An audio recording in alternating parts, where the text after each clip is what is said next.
In the year 2743, a small colony nestled on the edge of a dying star, a forgotten relic of human expansion, held a secret that no one had dared to uncover.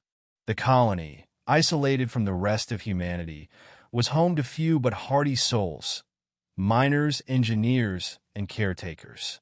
Among them was Elias Dunham, a man who had spent the majority of his life in service to the vast, labyrinthine complex of the ancient alien ruins that covered much of the colony's surface. The ruins had long been abandoned by their creators, their once grand civilization having crumbled into myth. But one structure, perhaps the most ancient and revered, still stood proudly atop a rocky precipice. The throne of the Xal'athar, an alien dragon species whose very name struck onto those who knew the stories. Elias had been a caretaker of the throne for as long as he could remember. His daily job was simple. He cleaned, maintained the structures, ensured no debris or dust disturbed the hallowed seat of the dragon. For decades, the throne had remained untouched by any living creature. The Xal'athar had vanished centuries before humans arrived, leaving behind only their colossal throne, an intricate piece of alien design, adorned with unknown glyphs and symbols, carved from a material that shimmered like no stone Elias had ever encountered. But Elias had never imagined his daily task would have meaning beyond a ritual. He never imagined that his solitary cleaning duties would lead to something greater, something that would change his life forever. It was a cold and quiet morning when it happened. Elias had been polishing the edges of the throne with a rag soaked in a strange, oil-like substance the ruins had provided, when he felt it, a subtle shift in the air. The throne's strange material, which had always been still and silent, hummed gently.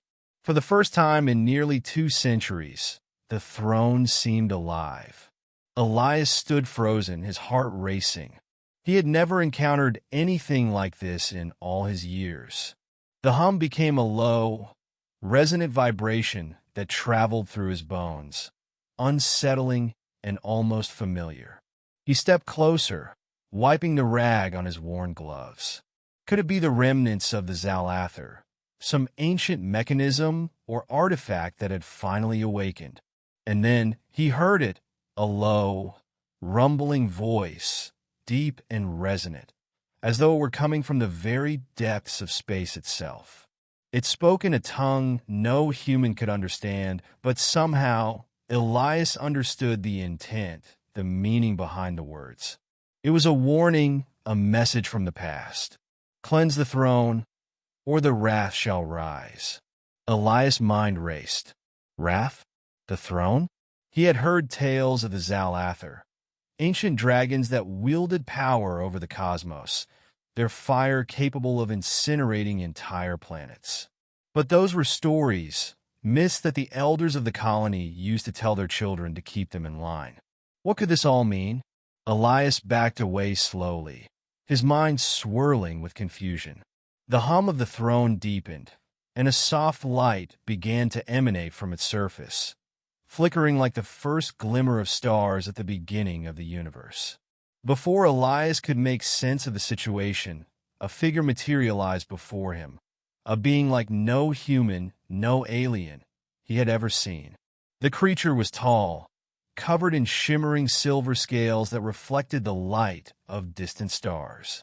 Its eyes were like dark pools of abyssal space, swirling with ancient power.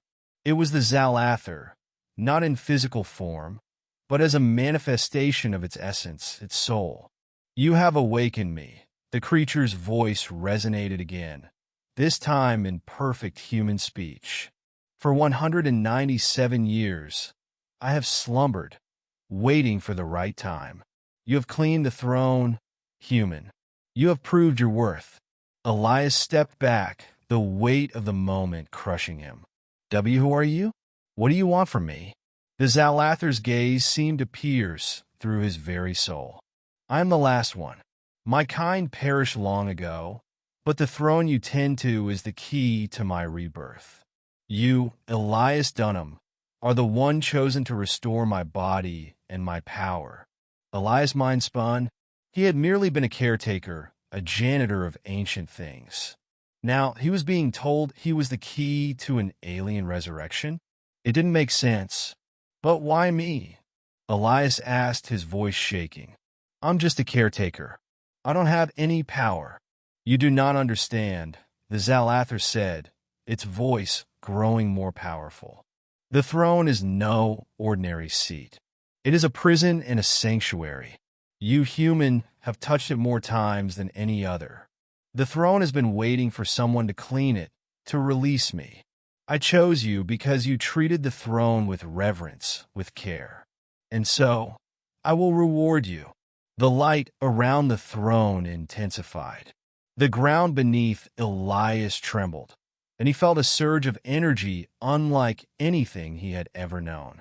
A swirling vortex of cosmic power enveloped the throne, and the Xal'athar's form began to take shape, massive and otherworldly.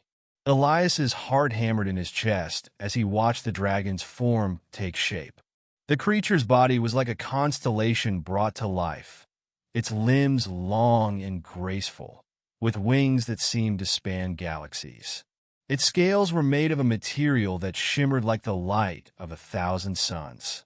Elias could feel the power radiating from it, and for a brief moment, he feared he might be consumed by it. But then the Xal'athar's eyes softened, and the tension in the air began to dissipate. I have been reborn, thanks to you, the dragon said, its voice now gentle. But I have no desire to destroy. I seek only one thing, a way to reconnect with the universe, to restore my kin, and to guide the humans who have come so far to find me. Elias stood in awe, his fear slowly being replaced by a sense of wonder. He had unknowingly released the last of an ancient species, the very dragon that had once ruled the stars. And now it was asking him for help. Years passed. Elias became more than just a caretaker. He became an ambassador, a liaison between the reborn Xal'athar and the colony of humans. The Xal'athar, now fully restored, had become a guardian of sorts, a protector of humanity's future. It shared its vast knowledge of the universe, teaching Elias and others about the stars, the creatures that roamed the cosmos, and the ancient civilizations that had long since passed. Under the Xal'athar's guidance, the colony began to flourish. The human race learned to harness the energies of the universe, and slowly, the forgotten colony became a thriving hub of knowledge and technology. But Elias never forgot that day, the day he had cleaned the throne, and with it, the destiny that had been thrust upon him. He had gone from an insignificant caretaker to a pivotal figure in the rebirth of an ancient species. He had not only saved the Xal'athar, but had helped restore balance to the universe itself. And in the end, when the Xal'athar's power had grown too vast for one world to contain, it took Elias with it, across the stars, to explore the vast, unexplored reaches of the galaxy. He had never imagined that the simple act of cleaning the throne would lead him here, into the heart of the stars, at the side of a godlike dragon. But he had proven one thing: even the most mundane tasks could change the course of history.